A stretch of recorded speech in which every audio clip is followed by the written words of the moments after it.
Bonsoir à tous et à toutes. Bravo pour les courageux qui restent jusqu'au bout de cette journée particulièrement intéressante. Et puis mon retour.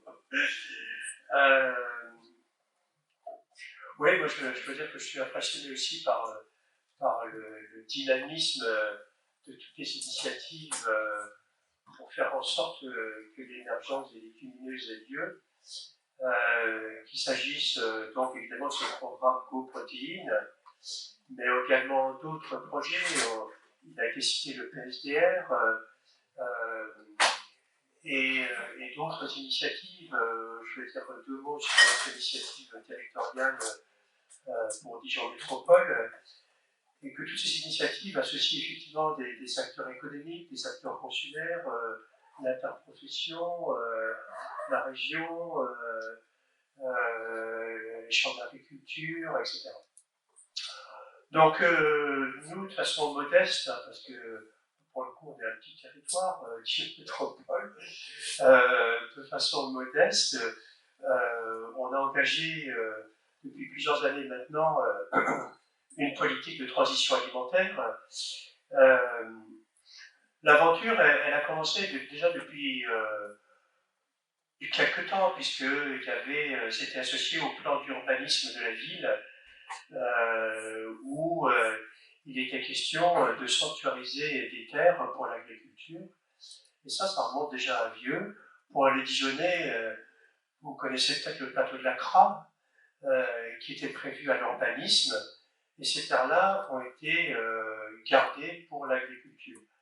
Et puis, pour les Dijonnais aussi, vous savez peut-être qu'il y a eu tout un tas de recolonisation de vignobles dijonnais, avec une ambition d'avoir de nouveau un côte de Dijon. Voilà. Moi, il se trouve que j'étais associé à cette transition alimentaire en 2017, quand, avec des collègues INRAE, des collègues du monde économique, des collègues de la métropole, on a lancé ce qui s'appelle une réponse à l'appel d'offres PIA 3, territoire d'innovation, Dijon Alimentation Durable 2030. Et il se trouve qu'on a été lauréat de ce projet. Ce projet, c'est un gros projet, puisque même pour un territoire modeste comme le nôtre, ça regroupe plus de 150 participants, ça fait un budget de 42 millions, et sur ces 42 millions, il y a simplement, entre guillemets, que 10 millions qui viennent des collectivités, hein, de l'État, de la région et de la métropole. C'est-à-dire que sur les 40 millions, il y en a 30 millions qui viennent de partenaires privés. Ça veut dire que ces partenaires privés, au-delà de l'intérêt qu'ils voyaient dans ce territoire pilote de l'innovation, c'est de se dire, finalement, c'est un terrain de jeu pour expérimenter des innovations pour la transition alimentaire qui comporte à la fois la partie amont et la partie aval. Cette transition, elle repose sur un principe qui est simple et finalement qu'on a vu en filigrane tout au long de cette journée et que vous évoquiez d'ailleurs il y a peu de temps, c'est que plutôt que de commencer par la production, on a préféré commencer par la consommation. Ça paraît évident pour un territoire urbain, mais c'est quand même un changement de paradigme. C'est-à-dire que plutôt que de commencer par dire « il faut mieux produire », on a commencé par dire « il faut mieux manger ». Et c'est bien parce qu'on promeut ce mieux manger, c'est-à-dire des meilleurs produits, mais aussi des meilleurs équilibres alimentaires, que de facto, ça suscite une demande pour de mieux produire. Et que ce mieux produire permet le mieux manger. Et donc on est sur une boucle de rétroaction vertueuse où tout le monde doit être gagnant. À la fois les producteurs, avec une meilleure rétribution et une meilleure considération sociale, mais également les citoyens consommateurs pour lesquels ce projet est dédié. Et je dirais que sur la logique gagnant-gagnant, également pour un territoire urbain comme le nôtre, on comprend bien qu'on est nécessairement dans une logique d'alliance des territoires et que le rural a besoin de l'urbain, mais que l'urbain a besoin du rural. Et que donc c'est bien dans cette logique de cohésion cohésion sociale au sein de la ville, mais cohésion sociale également avec les territoires associés, que l'on envisage cette transition alimentaire. Alors aujourd'hui, il est question de légumineuses. Les légumineuses sont au cœur du projet. Elles sont au cœur du projet parce qu'elles illustrent la vision systémique de ce projet, l'amont et l'aval. On souhaite promouvoir la consommation de légumineuses et on voit bien que c'est pas facile. Ce matin, il y a eu des exposés sur quel comportement du consommateur, quelle perception. On voit qu'il y a des freins, mais en même temps, le plan national nutrition santé nous dit il faut augmenter la consommation de légumineuses, il faut la porter à 2 fois par semaine, et c'est bon pour la santé. Et ce qui est remarquable dans cette histoire-là, c'est que ces légumineuses dont on veut promouvoir la consommation par les citoyens, elle est en plus bonne pour l'environnement, elle est bonne pour la transition agroécologique. Tout à l'heure, dans la table ronde, ici, il était beaucoup question de la culture de légumineuses per se. Mais la culture de légumineuses, elle rentre dans une rotation. Et donc, globalement, elle apporte des bénéfices aussi, de façon plus générale, au système de culture.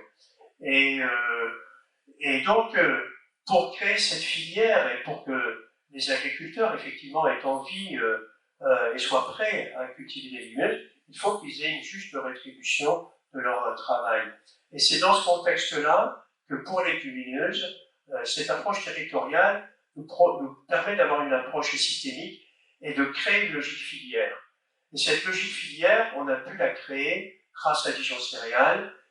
Christophe Richardot nous a quittés, mais on peut insister sur le fait que pour qu'on puisse avoir finalement, pour entraîner les producteurs à produire des légumineuses, il faut qu'ils puissent les vendre localement dans de bonnes conditions. Et la vente locale dans de bonnes conditions, eh bien, le prérequis, c'est d'avoir des unités de transformation des légumineuses. Et donc, Dijon Céréales s'est engagé dans ce fameux projet territoire d'innovation à un investissement d'une unité de transformation des légumineuses pour l'alimentation humaine et une unité de transformation des légumineuses pour l'alimentation animale. Et vous avez vu également ce matin que Jean-Michel Grenier, directeur de la restauration collective de la ville de Dijon, travaille sur l'usage de légumineuses d'origine locale dans l'alimentation des enfants. C'est quand même, il vous l'a dit, je vous le rappelle, 8000 repas par jour, 1,2 million de repas par an. Il y a des recherches qui sont associées à cet usage des légumineuses par les enfants. Et on peut citer un travail de thèse qui est conduit au CSGA dans l'équipe de Sophie Niklos et qui se fait en relation étroite avec Jean-Michel Grenier et la cuisine centrale, où on veut objectiver la possibilité d'augmenter le nombre de repas végétariens pour les enfants. Mais on a besoin de critères objectifs pour l'appui à la politique territoriale. Ça veut dire quoi? Ça veut dire, est-ce qu'un repas végétarien apporte la même quantité d'énergie pour les enfants? Est-ce qu'un repas végétarien apporte les mêmes éléments essentiels pour les enfants? Quelle est la différence d'empreinte environnementale d'un repas végétarien et d'un repas carné? Quelle est la différence de perception par les enfants de ces repas? Quel est le gaspillage associé à ces deux types de repas? Et quelle est la différence de coût de matière? Et tout ce travail, il est en cours par une thèse tout à fait remarquable.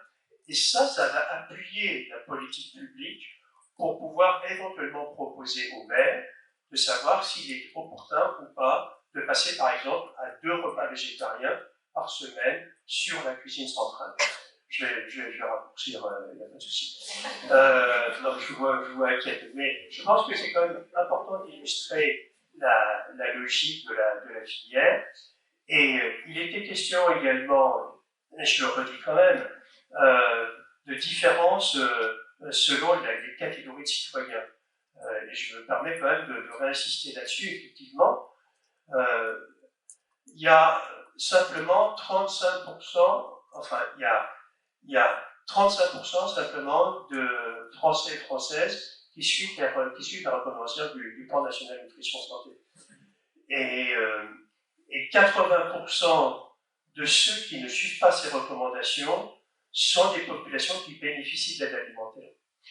Donc, en fait, on voit bien qu'il y a un vrai enjeu pour nous qui sommes politiques de faire en sorte que cette transition alimentaire elle soit pour tous. Elle est déjà pour tous, pour toutes les familles qui emmènent leurs enfants à la cantine parce que c'est un prix qui est fonction des revenus et qui peut être aussi bas que 50 centimes, voire rien du tout. Et de la même manière, pour améliorer l'accès aux légumes et aux fruits frais et aux légumineuses, il y a toute une politique d'accompagnement d'aide alimentaire sur les épiceries solidaires. Et sur cette, les jeunes gens là, et sur cette logique de filière et d'approvisionnement local et de promotion du local, on a mis en place une légumerie qui sera opérationnelle en 2023, qui doit promouvoir l'approvisionnement local de qualité et donc la production de qualité. Et donc, on est en train de travailler ensemble avec la région pour voir comment cette démarche, de façon plus générale, pourrait s'étendre à la région. Et je dois dire que toute cette dynamique se fait aussi de façon très étroite avec la Chambre d'agriculture ici présente, représentée par Vincent Lavier, en particulier pour l'accompagnement des agriculteurs dans cette transition.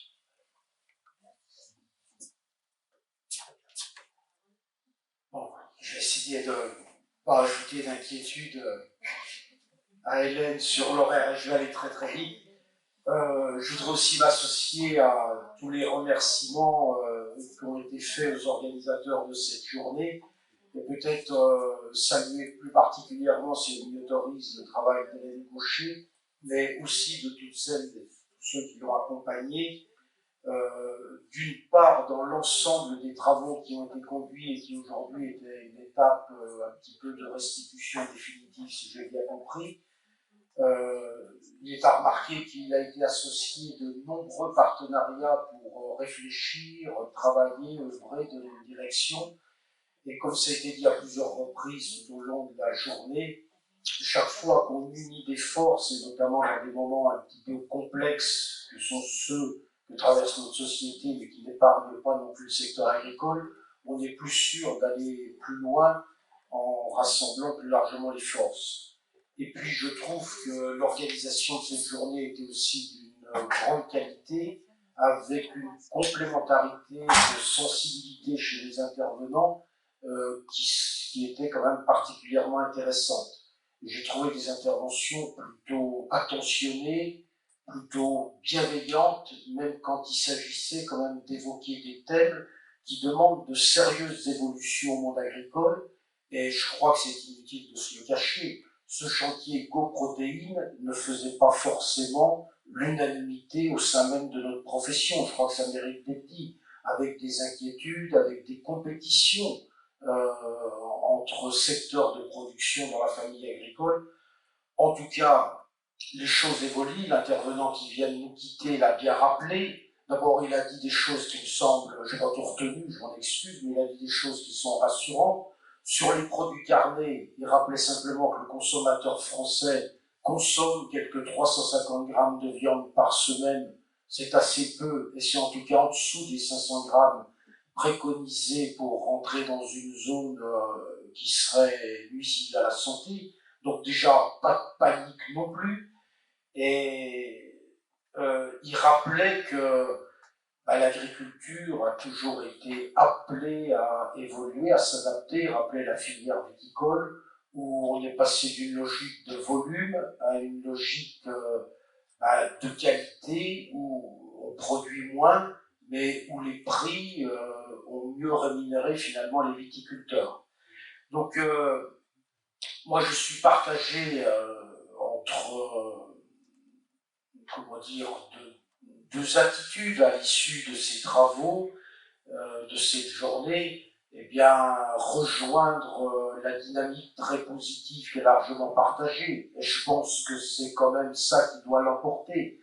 Mais je voudrais peut-être quand même rappeler aussi que pour réussir des rendez-vous comme celui qui a été évoqué, c'est-à-dire des transitions, des changements qui interrogent, qui nous interpellent, il faut faire preuve quand même de beaucoup de doigté, de beaucoup d'attention et de beaucoup de talent en matière de communication pour susciter l'adhésion.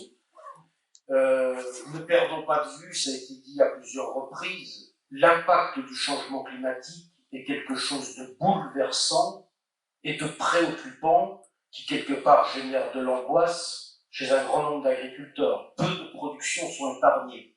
Alors ici, évidemment, on débat de thèmes à moyen terme, et tout ça c'est passionnant, mais les 3 dernières années nous ont quand même rappelé de façon assez cinglante que l'augmentation de la température ou de pic de température et la raréfaction de l'eau, quand on est paysan, quand on travaille avec du vivant, ça limite beaucoup les ambitions.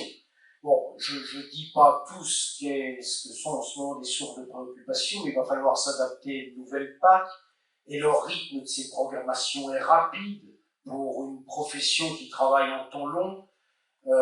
La loi Egalim, la loi climat, on ne peut pas sous-estimer une certaine inquiétude dans ce contexte chez un grand nombre d'agriculteurs. Alors forcément, et heureusement, il y a toujours les plus dynamiques, les plus battants, ceux qui sont, qui ne doutent jamais et qui ont toujours foi en l'avenir. Mais il faut quand même aussi qu'on ait une pensée pour ceux qui vont peut-être un peu moins vite et qui ont besoin qu'on fasse preuve d'une grande attention pédagogique pour leur relayer ces messages. Voilà. Donc, moi, il me vient 2 choses, et j'en termine avec ça. Comment est-ce qu'on peut utilement et très intelligemment vulgariser dans le plus grand nombre d'exploitations la teneur, la nature de ces travaux pour montrer que différentes organisations, organismes œuvrent pour ouvrir des perspectives, parce que c'est quand même aussi une source d'encouragement pour des agriculteurs de voir qu'il y a des pistes de reconquête. La formule « toutes les planètes s'alignent », elle s'aligne pour des gens avertis, très informés. Il faut peut-être aussi faire partager cet alignement des planètes pour qu'ils deviennent plus palpables chez le plus grand nombre d'agriculteurs. Et je pense qu'il faut aussi, ça a été rappelé, il n'y avait peut-être pas de représentants des consommateurs dans la table ronde tout à l'heure. Je pense aussi que les agriculteurs, devenus quand même peu nombreux, entre 400 et 450 000 exploitations, avec l'enjeu démographique qui est quand même un challenge assez impressionnant à relever. Les agriculteurs feront l'impossible, encore une fois, pour relever ces défis, pour le peu qu'il leur soit clairement expliqué, qu'il y ait un peu de constance et de reconnaissance, de visibilité dans la trajectoire qui leur est demandée, mais on ne pourra pas faire l'économie non plus d'une société qui, légitimement, a des exigences sur l'alimentation, l'environnement, mais tout ça, ça a un prix, et je pense que le mot de rémunérer, vous l'avez très bien dit, le travail des agriculteurs, ça devient aussi un sujet dont il faut désormais qu'on ait de moins en moins de pudeur à en parler très ouvertement. On est rentré dans une zone où perdre encore des actifs, c'est pas compatible avec ce discours de l'autonomie alimentaire. On se nourrira toujours, mais on se nourrira peut-être pas forcément avec l'alimentation qu'on appelle de nos voeux si on perd trop d'actifs agricoles dans notre pays et en Europe. Donc je pense qu'il faut être tout aussi exigeant à l'égard d'un monde agricole à qui on demande beaucoup, mais aussi avec les consommateurs d'alimentation à qui il faut dire que ces adaptations ont un coût économique, elles ont aussi un coût psychologique pour les agriculteurs, qu'ils ont besoin de revenus, qu'ils ont également besoin de confiance et de considération. Voilà.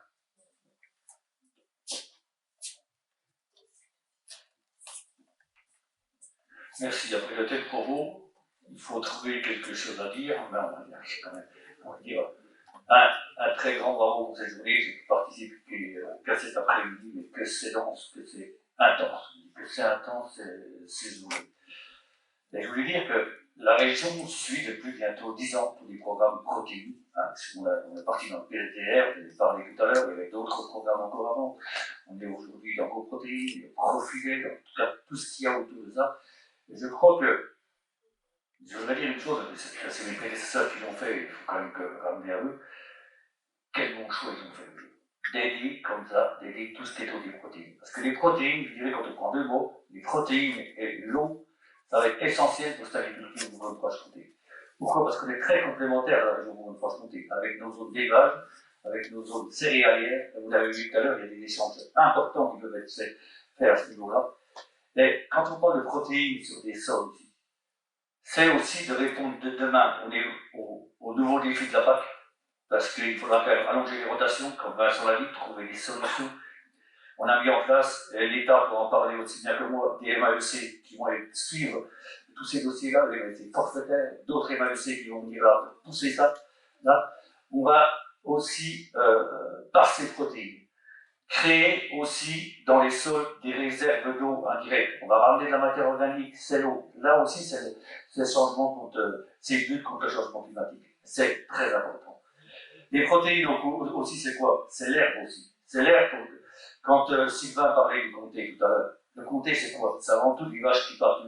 C'est produire des protéines, c'est produire de l'herbe, et le consommateur en est friand. Pour la viande, exactement pareil, je crois. Quand on voit ce territoire de Charolais, Christian de Serre m'a tellement expliqué, quand on dit l'herbe, c'est les vaches qui sont dans des bocages si importants, si beaux. Mais ce qu'on a vu aussi, dans tous les résultats économiques qu'on étudie ces derniers temps, c'est que les gens qui produisent de l'herbe, ils produisent aussi de l'autonomie d'exploitation. Et quand ils produisent de l'autonomie d'exploitation, ils produisent du revenu. Et ça, c'est très important. Je crois que aujourd'hui, qu'il faudra. Le Covid nous a montré plein de choses, a accéléré plein de choses ces derniers temps. Alors, je ne suis pas là pour se centrer sur nous-mêmes, mais je crois que être dépendant complètement de l'étranger sur des protéines comme c'était le cas les années, c'est dangereux, c'est trop dangereux. Donc, on peut les produire chez nous, pour les éleveurs céréaliers, on peut produire de l'herbe pour nos éleveurs laitiers, pour les éleveurs de viande, et c'est ça qui est important pour les revenus de demain. Et n'oublions pas aussi autre chose que le mot protéine aussi, c'est le mot du consommateur. Vous l'avez rappelé, c'était rappelé tout à l'heure, c'était plus rappelé ce matin, je pense, si c'était pas là. Je crois que le consommateur aujourd'hui cherche des nouveaux modes de consommation. Bien sûr, les protéines végétales sont là. On en a parlé, Philippe, tout à l'heure. Et moi, je voulais revenir un petit coup sur la recherche parce que j'ai eu la chance de rencontrer l'autre jour les gens d'IGRA. J'ai eu la chance qui m'a expliqué un moment le programme Tetrae. Le programme Tetrae, qu'est-ce qu'il dit à un moment donné? Il dit simplement, on part de la fourchette et on revient à la fourche à un moment donné pour le rendre clair. On va voir ce que le consommateur voudra demain, après-demain. On va vers des changements de consommation, et c'est évident. Et par-delà, on descend pour donner de l'espoir aux agriculteurs sur des nouvelles productions. Et c'est ça qu'il nous faut. Et je crois que Christian, quand tu dis donner de l'espoir, c'est dire aussi demain, on va pouvoir produire autre chose, on va pouvoir s'adapter. Et tant que l'agriculture sera en mode projet, elle va vivre à mon avis. Et je crois que les protéines par rapport à ça, notre région, c'est vraiment être en mode projet. Voilà. Donc je voulais remercier ça. Et ce mode projet, je crois que je conclurai peut-être par ça. C'est Sylvain qui a dit un peu tout à l'heure, et je prenais simplement ces projets. Quand j'ai vu les 4 personnes qui étaient assises ici tout à l'heure, vrai, il manquait des consommateurs, vous l'avez tout à l'heure. Mais quand on sait faire travailler, quand on sait aligner les planètes comme ça, on ne va pas tout gagner comme tu l'as dit. Mais moi, j'ai toujours dit une chose, c'est que quand on sait lier le monde politique, le monde de la recherche, quand on sait lier les consommateurs, quand on sait lier tout ça, le monde de la production et du commerce, on pourra avancer. Alors, bravo d'avoir pu mettre tout ce monde-là autour de la table aujourd'hui. Un grand bravo à ORN, je crois que c'est une belle et grande journée. Et je suis assez fier ici que la région ait mis de l'argent, pas mal d'argent, pour des programmes aussi beaux, aussi grands. Merci à vous.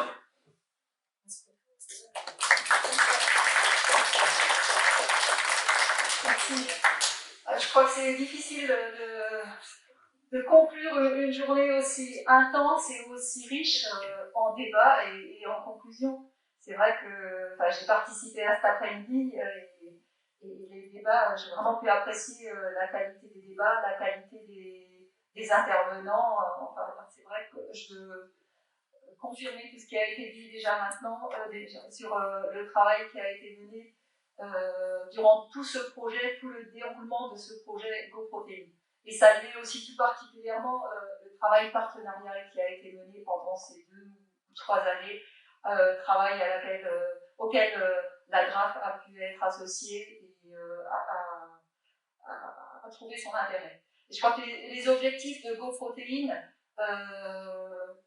tout ce que vous avez dit en introduction, la mise en réseau des acteurs, la capitalisation des données, la valorisation des connaissances, semble parfaitement atteint. Et ce type de projet mériterait d'être dupliqué pour dans d'autres instances, pour d'autres filières, pour d'autres sujets.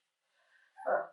L'autonomie protéique de la France est un sujet stratégique pour notre pays, car elle pose, et vous l'avez exprimé, elle pose de façon claire la question de notre dépendance aux marchés mondiaux et aux importations de protéines. Et regagner en autonomie protéique est fondamental, car cela va permettre de répondre aux différents défis qui ont déjà été évoqués aussi durant toute l'après-midi, qui sont majeurs pour la décennie à venir, qu'il s'agisse de défis économiques, mais également des défis environnementaux et climatiques. Ces enjeux sont largement pris en compte au niveau national.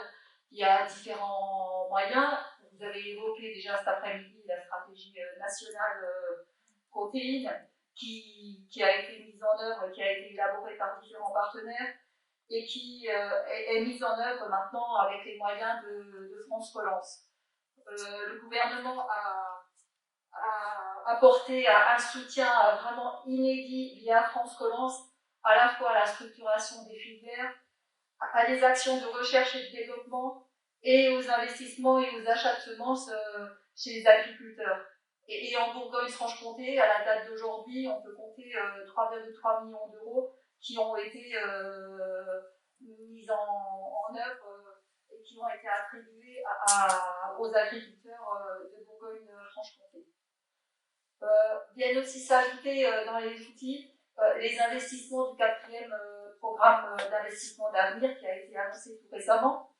C'est aussi un programme qui a pour vocation de favoriser les innovations pour une alimentation plus durable. Et là aussi, 450 millions d'euros devraient permettre de financer des projets qui soutiendront le développement de nouveaux produits à base de protéines et le développement de la recherche sur ces sujets. Vous savez aussi récemment que tout récemment, le président de la République a annoncé France 2030 qui devrait aussi apporter des outils en parallèle pour favoriser le développement et la massification dans les différents domaines. Et le développement de la production de protéines locales est un moyen de répondre à l'objectif qui a été fixé, qui est de développer une alimentation saine et durable, et pour lesquelles il y a une dotation de 2 milliards d'euros qui est prévue à l'heure actuelle. Voilà, enfin, dans le cadre de la PAC 2023-2024, ça a été évoqué aussi un petit peu, les aides couplées protéines vont également augmenter dès 2023, et en 2027, ce seront à peu près 237 millions d'euros d'aides couplées protéines qui devraient être attribuées annuellement. Les filières vont aussi bénéficier d'un équivalent de 34 millions d'euros annuels pour se structurer au travers d'un programme opérationnel.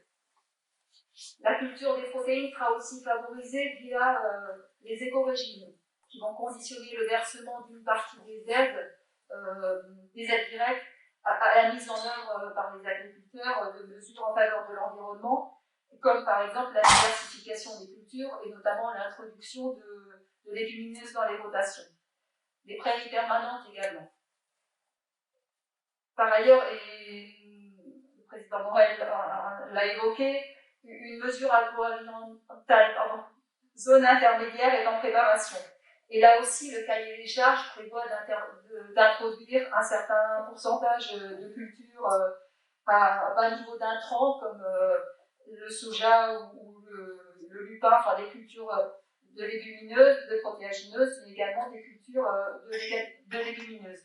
Donc cette MAFE, cette mesure environnementale qui est ciblée sur la zone intermédiaire, devrait qui représente actuellement un montant de 30 millions d'euros, devrait aussi être, pour une bonne partie, quand même attribué à la région Bourgogne-Franche-Comté. Voilà, tout cela devrait pouvoir contribuer au développement de la production de protéines végétales dans notre région. Voilà en quelques mots ce que je voulais vous dire. Je ne vais pas être plus longue parce que je pense que la soirée commence à démarrer. Mais en tout cas, je voulais encore vous féliciter pour la qualité des travaux et la qualité des travaux tout au long de du développement de ce projet. Merci.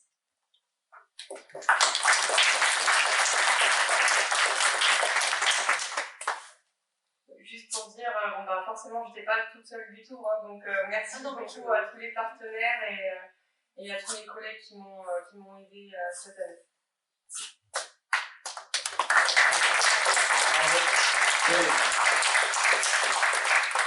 Merci à tout le monde. Donc, on arrive au terme de cette journée. Donc, encore merci pour vos interventions.